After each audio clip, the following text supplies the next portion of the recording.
और ना ही उसकी कोई कॉन्स्टिट्यूएंट असेंबली बनी हुई थी। अब अगर आप जो इंस्ट्रूमेंट ऑफ एक्सेशन है जो साइन हुआ था उसमें अगर 7th पॉइंट पे देखोगे तो इसमें लिखा है कि किसी भी कीमत पे फ्यूचर में इंडिया का जो कॉन्स्टिट्यूशन है वो जम्मू एंड कश्मीर पे नहीं चलेगा, बस फॉरेन अफेयर, डिफेंस और कम्युनिकेशन जो है इसके मैटर पे कॉन्स्टिट्यूशन बनाया जा सकता है, वो भी कंसल्टेशन के साथ। तो इस बात का सोल्यूशन निकालने के लिए ये डिस्कशन स्टार्ट हो गए थे कि जो पॉइंट मेंशन है इंस्ट्रूमेंट ऑफ एक्सेशन में इनकी भी वैल्यू रहे और इंडिया के कॉन्स्टिट्यूशन के जो कुछ प्रोविजंस हैं वो भी जम्मू कश्मीर में लागू हो जाए। और इस चीज का सोल्यूशन गोपाल स्वामी अयंगर ने निकाला। इन्होंने एक टेम्परेरी और स्पेशल प्रोविजन आर्टिकल 370 इंट्रोड्यूस किया और इसको इस तरीके से बनाया गया कि जम्मू एंड कश्मीर की ऑटोनॉमी भी बनी रहे और इंडिया के कॉन्स्टिट्यूशन के कुछ प्रोविजन जो है वो भी जम्मू एंड कश्मीर में इंटीग्रेट हो जाए। Assured Kashmiri people, the people of Jammu and Kashmir, that if they will be staying a part of India under certain conditions, and Article 370 guarantees those conditions. So no power on this earth can take away, Article 370 from, the people of J&K state. तो अब question ये है कि ये जो article 370 है इसमें था क्या?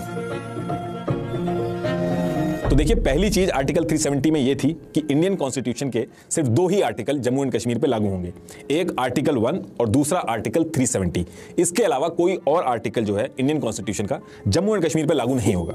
आर्टिकल 1 में यह था कि India that is Bharat is a union of state, और ये जो फ्रेज है यूनियन ऑफ स्टेट इसमें जम्मू एंड कश्मीर भी है, मतलब कि Jammu and Kashmir is an integral part of India. और इस पर्टिकुलर आर्टिकल को लेकर कोई भी विवाद नहीं है, चाहे वो जम्मू कश्मीर से कोई हो चाहे इंडिया से हो, दोनों लोग ये मानते हैं कि जम्मू एंड कश्मीर जो है वो इंडिया का पार्ट है। इनफैक्ट जम्मू एंड कश्मीर का जो आगे चल के कॉन्स्टिट्यूशन भी बना था उसमें भी सबसे पहला आर्टिकल में यही लिखा गया है कि जम्मू एंड कश्मीर जो है वो इंडिया का इंटीग्रल पार्ट है। तो अब ये तो आर्टिकल 1 की बात हो गई। अब आर्टिकल 370 में यह था कि इंडिया का जो पार्लियामेंट है वो इंडिया के लिए तो कुछ भी लॉ बना सकता है, लेकिन इंडिया का पार्लियामेंट जम्मू एंड कश्मीर के लिए सिर्फ 3 चीजों पे ही रूल्स एंड रेगुलेशन बना सकता है, और वो 3 चीजें क्या थी? वो इंस्ट्रूमेंट ऑफ एक्सेशन में मेंशन थी, मतलब कि फॉरेन अफेयर, डिफेंस और कम्युनिकेशन। और इन तीनों सब्जेक्ट पे भी जब लॉ बनाएगा इंडिया का पार्लियामेंट तो जम्मू एंड कश्मीर की जो गवर्नमेंट है उससे भी कंसल्टेशन करेगा, एक बार बताना होगा। तो अब क्वेश्चन ये है कि ये जो 3 सब्जेक्ट हैं इसके अलावा भी इंडिया का कॉन्स्टिट्यूशन जम्मू एंड कश्मीर के लिए कुछ प्रोविजन या कुछ लॉ वगैरह बना सकता है क्या? तो इसका आंसर है यस, बनाया जा सकता है, लेकिन उसकी कुछ कंडीशन है जो आर्टिकल 370 में मेंशन है। तो उसमें यह है कि इंडिया ये जो 3 सब्जेक्ट हैं डिफेंस, फॉरेन अफेयर और कम्युनिकेशन, अगर इसके अलावा इंडिया का कोई कानून